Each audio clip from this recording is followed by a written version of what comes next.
이것이 바로왕이 물론 하나님을 뭐 섬긴 이스라엘 선택된 백성이거나 그렇진 않지만 그러다 하나님이 하시는 말씀을 불순종하는 자에게, 청종하지 않는 자에게 어떤 징계가 있는가 하는 것을 잘 가르쳐주는 사건이기도 합니다.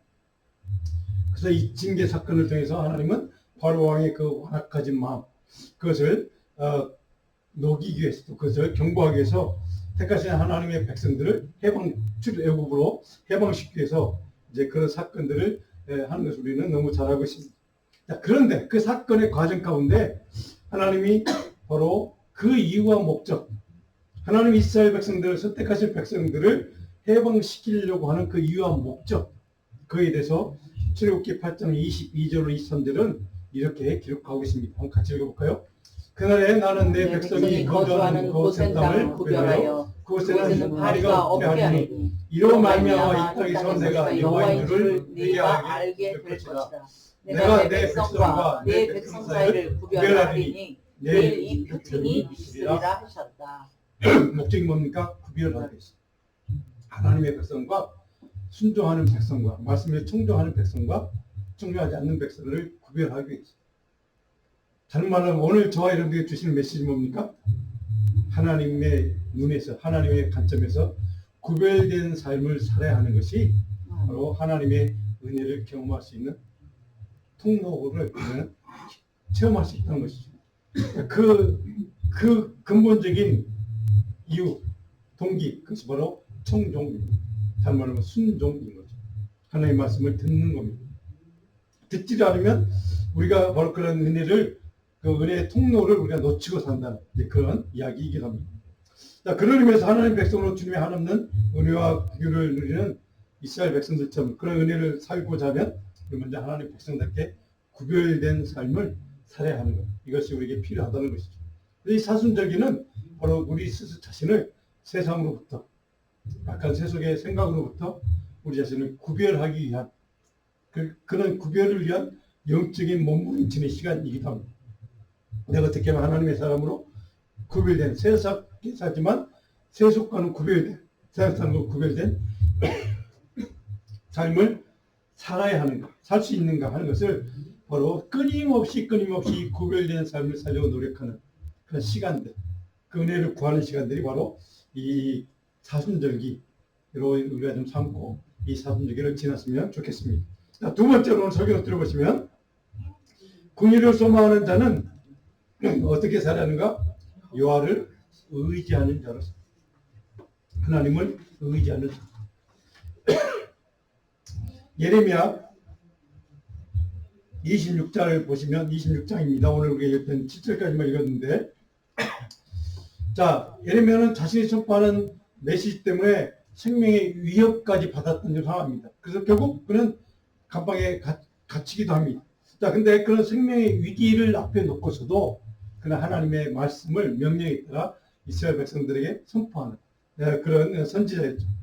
그래서 2절에 보면 이렇게 기록되어 있습니다. 여호와께서 이와 같이 말씀하십니다. 너는 여호와의 성전에 와서 예배하는 자에게 내가 내게 명령하여 이런 모든 말씀을 전하게. 하나님의 명령을, 말씀을 무조건 전하라는 겁니다. 이것이 예레미야 선지자의 사명입니다. 말씀을 대언하는 대언자의 사명이죠. 그래서 그 말씀을 다 전하라고 하는 이유가 뭘까? 3절을 보니까 오늘 본문의 3절에 그들이 듣고 혹시라는 단어가 중요합니다. 혹시 하나님이 일말의 기대를 갖고 있다는 거죠. 그들이 내 메시지를 듣고 내가 말하는 이 하나님의 말씀을 듣고 혹시 각각 그 각각에서 돌아올까 싶어서 그런 일말의 기대를 갖고 내 말을 좀 내가 백성들에게 선포해 달라는 말씀이죠. 자, 그러면 내가 그들의 악행으로 말하며 그들의 잠을 내리려 하던 내 뜻을 나도 바꿀 거야. 잠을 내리겠다는 결정을 내가 분복할 수 있어. 네가 내 뜻을 좀 전해줘 라고 하는 것이죠. 자, 그 뜻이 뭡니까? 악한 길에서 돌아오라는 것, 돌이키라는 것이죠. 우리가 잘하는 말로 회개하라는 것이죠. 하나님께로 돌아오는 것. 자, 이것이 하나님의 말씀을 청종하기를 바라는 마음, 아버지의 마음으로 선지자를 통해서 전해주는 메시지, 생명의 말씀이죠. 자, 그런데 4절에 보니까 하나님이 또 이렇게 얘기합니다. 여호와의 말씀에 너희가 나를 순종하지 아니하며 하나님이 예레미야 이렇게 하나님이 내게 말씀하셨어. 근데도 너희들은 내 말을 듣지 않았어. 과거에 내가 너희 앞에 둔 내 율법을 행하지 아니했어. 뭡니까? 청종하지 않았던 하나님의 말씀을 따르지 않았던 그것 때문에 하나님의 그 불순종과 그 죄 때문에 징계하셨고 심판하셨고. 그래서 5절에 보니까 내가 너에게 나의 종신자들을 꾸준히 보내서 내가 그토록 끊임없이 연자들을 보내서 내 말을 내 뜻을 전하라고 대원자를 세워서 보냈지만 파송했지만 그들의 말을 순종하라고 하였으나 너희는 순종하지 않았다. 자, 이것이 오늘 우리들의 삶의 현실입니다. 하나님의 말씀을 매주마다 듣고 또 읽고 또 뭐 유명하신 종 목사님들의 설교를 방송을 통해서 뭐 유튜브를 통해서 또 듣고 또 듣지만 그러나 말씀을 순종하지 아니했다. 말씀이 선포되지 않은 것이 아닙니다. 말씀이 선포되긴 했지만 연자를 통해서 전달은 됐지만 그들이 따르지 않았던 것. 이것이 오늘 그 시대나 예레미야 시대나 오늘 우리 시대에 많은 크리스찬들이 깊이 새겨야 돼. 우리의 영적인 현 주소라는 사실. 이것이 지금 뭐 저를 포함해서 모든 나나 할 것 모든 목회자들이나 평신도 뭐 장로님들, 지도자들 모든 일반 모든 그냥 뭐 초신자나 상관없이 모든 크리스찬들에게 해당되는 메시지, 정보의 말씀이기도 합니다. 오늘 이 시대에는 말씀은 너무 풍성합니다. 말씀은 너무 풍족합니다. 차고 넘칩니다. 근데 그 말씀을 듣지도 않고 또 들어도 행하지 않는 것, 청정하지 않는 것. 이 시대를 우리는 살아갑니다. 그들 향한 메시지가 오늘 아버지 하나님이 주님이 저 여러분을 향한 안타까운 심정으로 주시는 말씀이기도 합니다. 주님이 저와 여러분들을 바라보실 때, 이 교회를 바라보실 때 이런 마음으로 우리를 보지 않을까. 끊임없이 말씀을 선포하고 대언자를 보내고 주께로 돌아오고 말씀을 청정하라고 주님은 요구하셨죠. 우리 것을 듣기를 거부했다는 것. 도대체 그토록 많은 영적인 은혜와 하나님의 도우심과 긍휼을 경험했던 하나님의 사람들이 왜 지금 그렇게 되었을까? 한 가지 이유. 오늘 성경은 하나님은 딱 한 가지만 얘기합니다. 말씀에 따라 살기를 거부했다. 불순종했다. 청정하지 않았다. 자, 이처럼 엄청난 기적과 같은 수많은 긍휼과 은혜를 체험했던 하나님의 사람들. 하나님의 말씀에 대한 거역과 불순종 때문에 하나님을 떠나고 하나님의 말씀의 길을 떠나고 하나님의 책망과 징벌을 받고 또 심판을 받게 되고 다양한 인생의 문제들이 여러 가지 고난을 당하고 핍박과 고통과 아픔과 상처를 경험할 때마다 우리는 하나님의 은혜를 달라고 구합니다. 간청합니다. 간구합니다. 문제는 그 간구하는 은혜의 통로는 우리가 너무 잘 알고 있고 우리가 필요할 때마다 주님께 나와서 그것을 구하지만 하나님이 요구하시는 또 다른 통로, 제발 내 말 좀 들어라. 내 말 좀 따라라. 이거 우리는 너무 쉽게 무시합니다. 쉽게 듣지 않습니다. 쉽게 거부합니다. 거절합니다. 그런 까닭에 하나님의 은혜의 통로인 이 한 가지를 놓치고 살면 반쪽짜리 은혜를 경험할 수밖에 없다는 사실입니다. 사랑하는 성도 여러분, 우리가 그런 거역과 불순종의 신앙을 벗어나서 정말 내가 유리할 때, 내가 좀 필요할 때만 하나님께 도움을 달라고 은혜를 달라고 간청하는 그 한 가지 은혜의 통로만 아는 그런 신앙생활에서 벗어나서 하나님의 그 청종의 말씀, 청종의 명령을 우리가 순종하고 따르고 우리가 온전한 하나님의 은혜의 통로를 회복하기 위해서는 도대체 우리에게 무엇이 필요할까? 시편 4편에 보면 다윗은 우리에게 이렇게 말씀합니다. 우리 같이 한번 시편 4편에 있는 말씀을 몇 구절 같이 읽어봅니다. 하나님이여 내가 부를 때에 응답하소서 내게 은혜를 베푸사 나의 기도를 들으소서. 여호와를 의지할지어다 내가 평안히 누고 자기도 하리니 나를 안전히 살게 하시는 이는 오직 여호와이시니이다. 아멘. 다윗도 1절에서 분명히 하나님께 간구하는 이 통로를 잘 알고 있었습니다. 그렇게 행한 사람입니다. 위대한 신앙인이었죠. 근데 5절에 보니까 우리가 또 한 가지가 필요한 게 있다. 오직 여호와만 의지하는 삶이 필요합니다. 아멘. 오늘 이 시대는 우리 너무 아는 게 많습니다. 지식 정보가 너무 많죠. 뭐 하나님의 말씀 굳이 보지 않더라도 해결할 수 있는 방법들이 너무 많습니다. 문제를 만나든 어떤 문제를 만나면 뭐 전문가들 찾아가면 되고, 그리고 요즘 같은 세상에 AI의 도움을 받으면 되고, 그러니까 너무 많은 것들이 있습니다. 그런데 정작 문제 근본 해결하시는 그분 하나님을 찾지 않는다는 것이죠. 하나님을 의지하지 않는다는 것이죠. 오늘 우리들의 문제는 거의 여기에 있습니다. 지식이 없어서가 아닙니다. 말씀이 없어서가 아닙니다. 좋은 설교가 없어서가 아닙니다. 좋은 성경 공부 자료가 없어서가 아닙니다. 그 말씀을 믿고 의지하지 않는다. 근데요, 하나님 말씀을 청종하지 않으니까, 하나님 말씀을 신뢰하지 않으니까, 하나님 말씀을 신뢰하는 것보다 더 뭐 컴퓨터가 아니면 여러 가지 과학 정보가 가르쳐준 지식 정보가 너무 많으니까, 그게 더 필요하다고 생각하니까. 오늘 우리 크리스찬들의 문제는 여기 있습니다. 너무 하는 게 많습니다. 의지할 게 너무 많습니다. 하나님을 의지하지 않습니다. 오늘 우리의 비극입니다.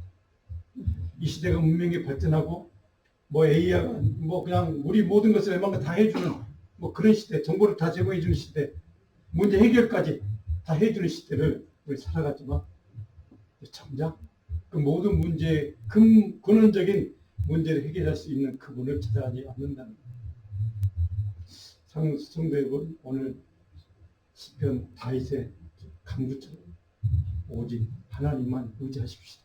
아멘. 하나님만 바라보십시다. 아멘. 하나님만 신뢰하십시다. 우리가 믿어야 될 것, 우리가 신뢰해야 될 것, 우리가 의지해야 될 것은 오직 주님밖에 없습니다. 그때 우리가 이런 불순종의 시대, 거역의 시대, 불신앙의 시대, 우상숭배의 시대에 사단의 시험과 미혹과 유혹에 쉽게 넘어가고 또 하나님 말씀을 듣고 청종하는 삶보다는 너무나도 하나님 말씀을 따르지는 못하고 듣는 것만 듣는데 그 말씀대로 하지는 못하는 우리의 연약하고 부족한 우리의 믿음의 모습들을 바라봅니다. 그래도 우리가 끝까지 이 시대에 남은 자로 하나님의 사람으로 주님 다시 오실 때까지 하나님의 은혜와 긍휼을 날마다 맛보고 하나님의 사람으로 말씀에 따라 순종하며 청종하는 삶을, 복된 삶을 살기 위해서 우리가 어떤 영적인 태도가 필요할까? 오늘 성경 때 결론적으로 이렇게 적어놨습니다. 빛의 자녀로 신실하게 청종의 삶을 살아야 합니다. 에베소 5장에 보면 여러분 잘 아는 사도 바울의 서신에 담겨있는 굉장히 중요한 이 메시지입니다. 여기 에베소 5장에 가면 여기서 바울 사도는 하나님의 사람들을 빛의 자녀라고 표현합니다. 빛의 자녀, 너희는 빛의 자녀들이다. 자, 말씀에 따라 살아가는 성도는 반드시 빛의 자녀로 빛의 열매를 맺어야 합니다. 우리 같이 한번 읽어볼까요? 하나님을 만난 자가 되라. 너희가 자녀는 어둠이더니 이제는 주 안에서 빛이라. 빛의 자녀들처럼 행하라. 빛의 열매는 모든 착함과 의로움과 진실함에 있느니라. 빛의 자녀인데 빛의 자녀들처럼 행하라가 중요합니다. 행하라. 빛의 자녀라고 사람들이 생각하는, 아무리 우리를 인정해도, 내가 인정해도, 우리 뭐 목사가 인정을 해도 빛의 자녀처럼 행동하지 아니하면, 자, 바울 사도가 강조하고 싶은 내용은 바로 그겁니다. 빛의 자녀답게 행하고 사는 것. 이것을 우리는 청종이라고 이야기합니다. 듣는 것으로 끝나지 않고 그 말씀에 따라 순종하는 삶을 사는 것. 바로 이것이 바로 빛의 열매를 맺는 것을 바울 사도는 증거로 보여줍니다. 그 열매 가운데 하나가 착함이고 의로움이고 진실합니다. 자, 그래서 우리 크리스찬들은 바로 그 삶의 모습을 이제 왜 사람들이 바라보고 저 사람 진짜 예수 믿는 사람 같아. 평가하는 이유가 바로 그겁니다. 왜요? 빛의 자녀라고 얘기하면 빛의 자녀가 뭔가를 보여달라는 거죠. 오늘 우리들은 그렇게 살지 못한다는데 비극이 있습니다. 교회가 세상에 욕을 먹고 세상 사람들의 걱정거리가 되고 손가락질 당하는 이유는 바로 그겁니다. 우리 모두가 다 깊이 생각해야 돼. 그러니까 주제입니다. 빛의 자녀들처럼 행하라. 청종하는 삶이 필요하다는 것을 바울사도 강조하고 있습니다. 자, 그런 가정에 하나님의 메시지를 선포했던 그 이후로 목숨까지 위협을 받았던 예레미야 선지자. 오늘 본문으로 다시 들어가면 그는 26장 13절에 우리가 읽지 못했지만 같이 한번 읽어봅니다. 그런즉 너희는 너희 길과 일을 고치고 너희 하나님 여호와의 목소리를 청종하라. 그리하면 여호와께서 너희에게 선언하신 제약에 대하여 뜻을 돌리리라. 주시리라. 여기서 예레미야도 이미 강조하십니다. 너희는 길과 행위를 뭐 하라고요? 고치고 말씀에 따라 사는 삶이 필요하다는 겁니다. 고치는 삶이 필요하다는 것이죠. 그 고치고 그 다음에 하나님 여호와의 목소리를 청종하라. 우리 사순절을 지나면서 저희 여러분의 마음속에 깊이 묵상하고 생각해야 될 주제입니다. 내 삶은 빛의 자녀답게 고쳐지고 있는가? 하나님이 원하지 않는 빛의 열매가 아닌, 빛의 자녀의 열매가 아닌 어둠의 열매를, 그 삶을 난 아직도 여전히 버리지 못하고 살아가는가? 그걸 포기하지 못하고 그 습관대로 그대로 살아가는가 하는 것 우리 깊이 생각해야 됩니다. 하나님의 사람은 하나님의 은혜의 통로를 잇기를 원하는 사람, 하나님의 긍휼을 잇기 원하는 사람들은 하나님의 말씀을 듣고 따르고 고치고 행하는 청중의 삶이 필요하다. 그것이 바로 온전한 하나님의 은혜의 통로를 누리고 사는 길이라는 것. 바로 이것이 오늘 이 예레미야 선지를 통해서 우리에게 주시는 하나님의 메시지이기도 합니다. 오늘 랍벨이라는 분이 쓴 글에 이런 글이 있습니다. 같이 한번 읽어볼까요? 왜 어둠을 어둡다고 비난하십니까? 오히려 밝아야 할 빛이 왜 밝지 않은지를 물어봐야 합니다. 저는 이 말씀을 어제 읽다가 10번을 읽었습니다. 왜 어둠을 어둡다고 비난만 하느냐? 왜 세상은 왜 이렇게 어두워? 왜 절망이야?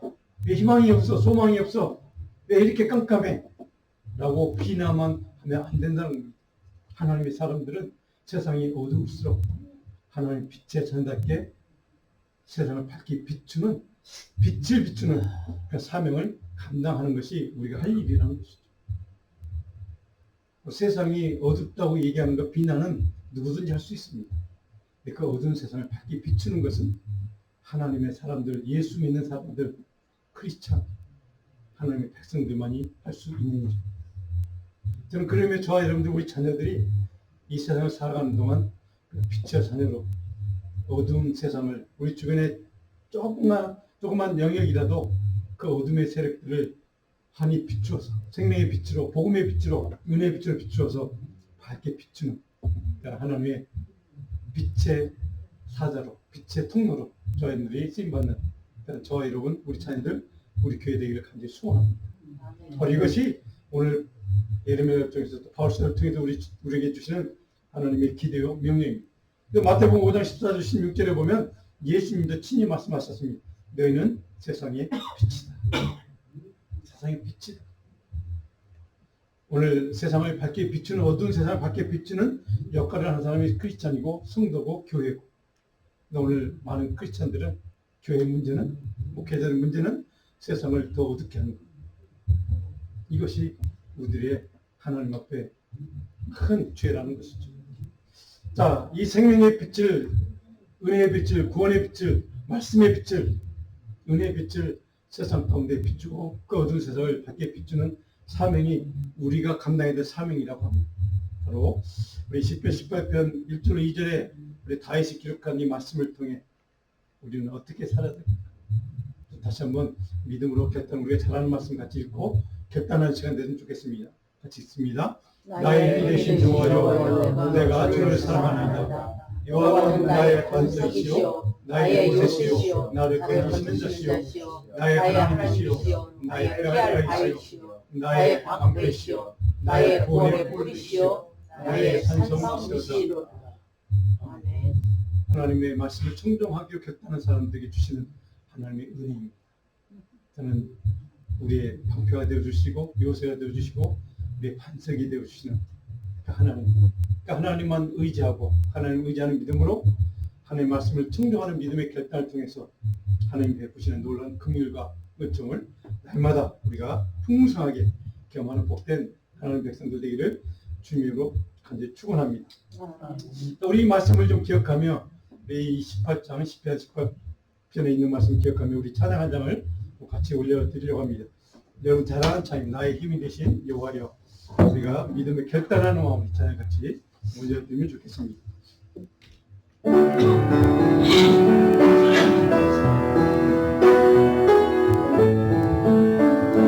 나의 힘이 되신 여호와여, 내가 주님을 사랑합니다. 주는 나의 반석이시며 나의 구세이시며 나를 보내시며 나의 주 나의 하나님 나의 왕이시며 나의 왕 되시라. 나의 하나님 나의